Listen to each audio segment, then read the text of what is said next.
All right. So Kamala, she, you might have heard that she's an airhead.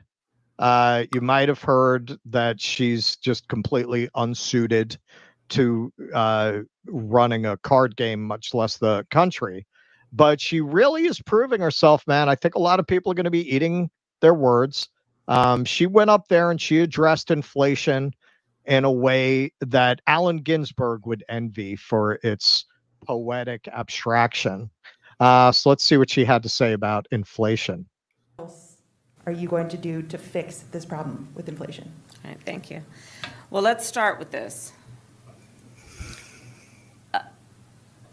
Prices have gone up, and families and individuals are dealing with the realities of that bread costs more, that gas costs more. And we have to understand what that means. That's about the cost of living going up. What? That's about having to stress and stretch limited resources. That's about a source of stress for families that is not only economic, but is on a daily level, something that is a heavy weight to carry. So it is something that we take very seriously, very seriously. And we know from the history of this issue in the United States that when you see these prices go up, it has a direct impact on the quality of life for all people in our country. So it's a big issue, and we take it seriously. And it is a priority, therefore. Sounds like she's taking it very seriously. Yeah, basically, Kamala, her rhetorical technique is, this is a chair. A chair is something people sit in. It has 4 legs, usually a back, not always. Some chairs don't have backs. Some chairs are unburdened by what has been, which is some are unburdened by people. It doesn't have to only be people. Cats sit in chairs. I have 3. Okay. And they might use a chair. So we can't just talk about chairs in terms of people. We have to think of all creatures that might use a chair. Yeah, she's special. So all right. This inspired me to take. And also, I feel like she just locked up the kindergarten vote with that explanation. Good job, Kamala. That's going to win you the election. Inflation bad, very bad. So you can really tell a person's personality when they run for president. They say it's like an X-ray that exposes everything about you. So let's take a look at how she's going about running for president. This is the webpage. So let's see all that policy. Okay. Oh, I'm sure I'll find it somewhere. Hang on. Where's the policy? Meet Kamala Harris. Oh, I can donate 1,000 to Kamala Harris. Yeah. Cool. There's a lot of donation buttons. Okay. As the daughter of parents who brought her to civil rights marches in a stroller, if anyone's curious, look up. She stole a story about being at civil rights marches from MLK. From a story MLK told. She changed it a little bit and made herself the person in the story he was talking about.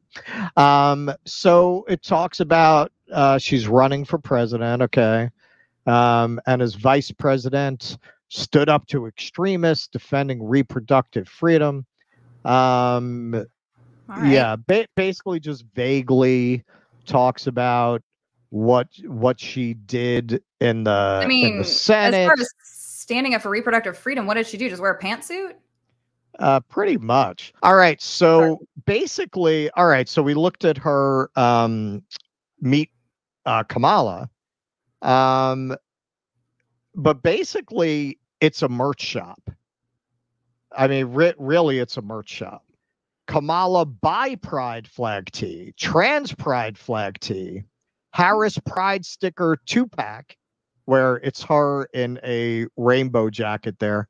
Little Mork and Mindy kind of a design there. Looks a little like Robin Williams, had a hidden agenda That's we never definitely realized. that's definitely something I would put on my car. Drive that around town. Oh Second, yeah, let's look at the second gentleman. This is the kind of thing I look at and I say, can you just imagine the mentality of someone who would buy this and actually admit it? Like, can you imagine the mind of someone who would buy this shirt? Who would literally want to buy that shirt? What kind of a person would do such a thing? Why you know how often in the entire time that Kamala Harris has been VP and all that type of stuff, do you know the amount of times that I've even thought about the second gentleman, Doug Imhoff? It's a total of zero. Why in the hell would anyone buy that shirt? Why? But you know, if you talk to these libs, I mean, some of them are like that. Some of them are like that. Look at who gives a shit about Kamala in college? Like who cares? But I guess somebody's buying it. There's a gaggle of man buns somewhere that are all clinking those fucking mugs together. And then defeat Trump. Together we will defeat Donald Trump again. All right. So the frequently asked, so it's basically just a big merch shop. Like you look at the menu, it's a merch shop.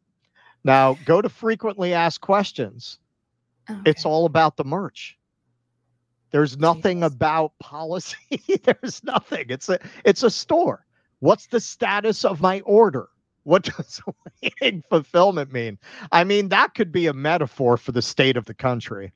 How long will it be till I can signal my virtue? How long do I have to wait until I can stick my nose up at everyone that doesn't buy the merch that I buy? Yeah, it is. So how long will I have to wait to have health insurance? Right. So essentially what we've seen is her opening page, which is just the opening page, and it shows donate. Then you go to meet Kamala. It's just a very bare bones thing. There's almost no policy involved in it. Yeah, there's no policy. Okay. Then you go to take action and you can agree to campaign and then you can buy something. Yeah. That's the interaction with our presidential candidate. That's it. We're gonna Keaton, he just dropped an article. Some of you might have seen it, and he did a shit post of it. So we're gonna play that. But the next shit post will probably be one that I want to do about this, because this is almost like science fiction. Like this is reminding me of some of the sci-fi written in the 50s, when TV was first invented. You had a lot of stuff that was projecting the idea of, you even have early visions of CGI, of like artificially constructed candidates and presidents. This is really the apotheosis of the idea of candidate as soft drink, of candidate as marketing campaign, completely devoid of substance, policy, purpose. It's just, she is an avatar for the deep state and nothing else. And they're running this experiment, it seems. Like, can we run somebody who's just terrible, but invoke her as a lifestyle brand? It's Kamala Harris as Lululemon.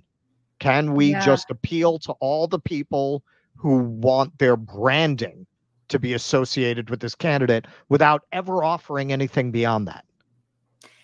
Yeah, I mean, honestly, the way that politics has been going and the way of the cult of personality that's behind candidates and all this other type of stuff, I mean, it really does kind of feel that we've entered into this phase where we have become everything that we projected against the Soviet Union bureaucracy. In many ways, literally everything that we accuse the Soviet Union of being, here we are just kind of doing, coordinating the president. You know, they're just going to follow the next general secretary. The policies don't matter. The party's got it.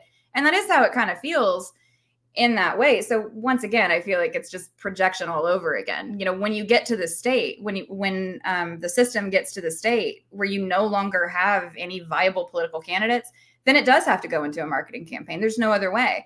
And it does seem like they're really priming and testing the population for just how much can they take. Like just how Right. much spoon fed, this is the candidate and this is a great thing for the country. And here's the narrative and the song and the dance and the merchandise of it all. We feel like we're teetering. I mean, it very much feels like a dying empire. Very much. Yes, it does. Please clap.